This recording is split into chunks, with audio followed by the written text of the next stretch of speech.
जी हाँ दोस्तों, उत्तराखंड की जेनजी लड़कियों की चर्चा हर तरफ हो रही है। कैसे पंचायतों में संभाल रही कमान, रच रही नया इतिहास, जिससे लग रहा है कि अब अपने पहाड़ों में लौट रही है उम्मीद। खबर क्या है वो देखिए मेरी इस रिपोर्ट के जरिए। कमाल की खबर है, कमाल की जानकारी है, कमाल का हौसला है और बदलाव भी। नमस्कार, पहला मैं पंकज रौतेला, आप देख रहे हैं उत्तराखंड न्यूज। दोस्तों, उत्तराखंड की पंचायतों में नया दौर शुरू हो गया। पहाड़ों में लौट रही उम्मीद, ग्रामीण राजनीति में बदल रही तस्वीर। कैसे ये युवा महिलाएं अपनी मेहनत और हिम्मत से कहानियां बदल रही हैं। जेनजी की लड़कियां संभाल रही कामकाज, रच रही नया इतिहास। वीडियो को अंत तक जरूर देखिएगा दोस्तों, प्रेरणा भी मिलेगी और सबक भी मिलेगा। और खासकर वो नेतागिरी करने वाले लोगों को तो देखनी चाहिए। दोस्तों, उत्तराखंड के पहाड़ी इलाकों में सालों से पलायन और पुरुष प्रधान राजनीति ने गांवों को खाली और व्यवस्था को कमजोर कर दिया। लेकिन अब तस्वीर बदल रही है। कॉलेज से निकलते ही गांव लौट रही जेनजी की पढ़ी लिखी युवा महिलाएं, युवा लड़कियां पंचायत की कमान संभाल चुकी हैं। डिग्री भी है, आत्मविश्वास भी है, स्मार्टफोन हाथ में है। ये नई प्रधान न सिर्फ पलायन को चुनौती दे रही हैं, बल्कि प्रधानपति राजनीति की जड़ें भी हिला रही हैं। दोस्तों, एक दौर था जब महिला आरक्षित सीट होने के नाते महिला के नाम पर चुनाव लड़कर पुरुष राजनीति करते थे, लेकिन यहां महिलाओं ने पुरुषों को पीछे धकेल दिया है। दोस्तों, मैं आपको बताता हूं कैसे पंचायत चुनाव में दिखा था पीढ़ीगत बदलाव। ये उस समय भी मैंने चर्चा की थी, उस समय भी मैंने वीडियो बनाया था।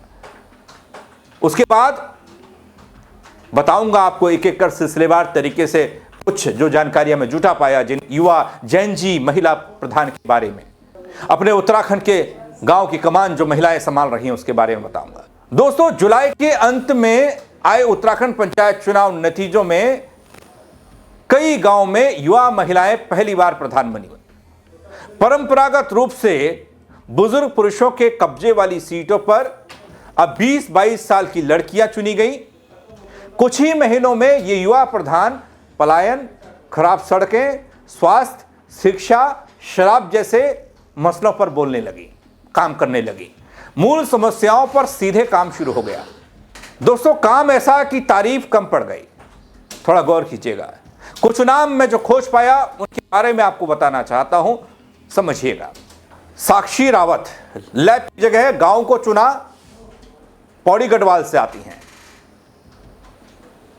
कोई गांव की रहने वाली साक्षी रावत 22 साल की हैं। दोस्तों, बायोटेक्नोलॉजी की डिग्री पूरी करने के बाद देहरादून में नौकरी करने की बजाय गांव लौटने का फैसला किया। साक्षी कहती हैं, ज्यादातर युवा पढ़ाई के बाद छोड़ देते और मैं चाहती हूं कि यही रहूं और कुछ करके दिखाऊं। उनका मानना है कि असली बदलाव घर से शुरू होता है, गांव से शुरू होता है और उत्तराखंड का भविष्य युवाओं के हाथ में है। दोस्तों, कहते हैं सोच से बदलाव लाया जा सकता है और फिर उस पर काम कर इतिहास को बदला जा सकता है। दूसरे नंबर पर आती हैं प्रियंका नेगी। गढ़ी से लेकर शासन तक का रास्ता तय किया। चमोली जिले से हैं।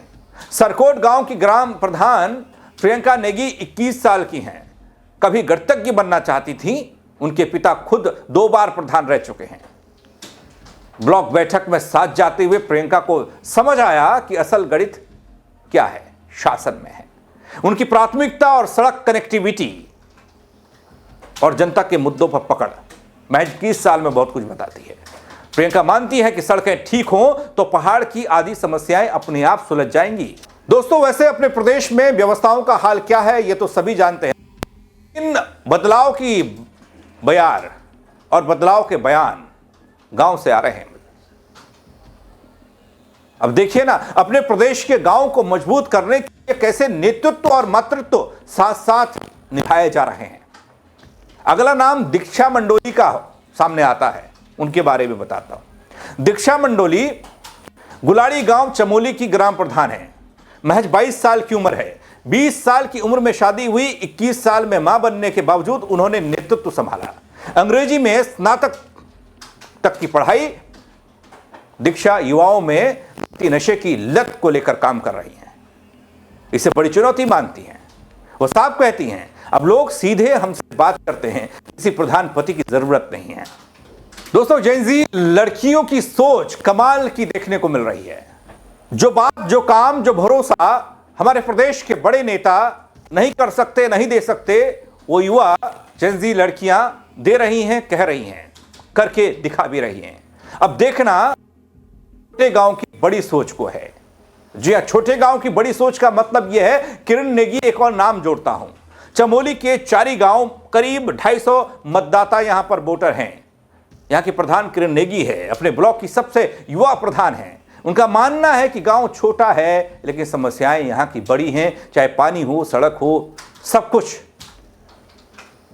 किरण बिना किसी पुरुष प्रतिनिधि के फैसले ले रही हैं, जो साबित करता है कि नेतृत्व सिर्फ शहरों तक सीमित नहीं है, पुरुषों तक सीमित नहीं है, देहरादून तक सीमित नहीं है, गांव से भी फैसले हो सकते हैं। दोस्तों, यहां लगता है कि पलायन और पितृसत्ता दोनों को चुनौती देने का काम किया जा रहा है।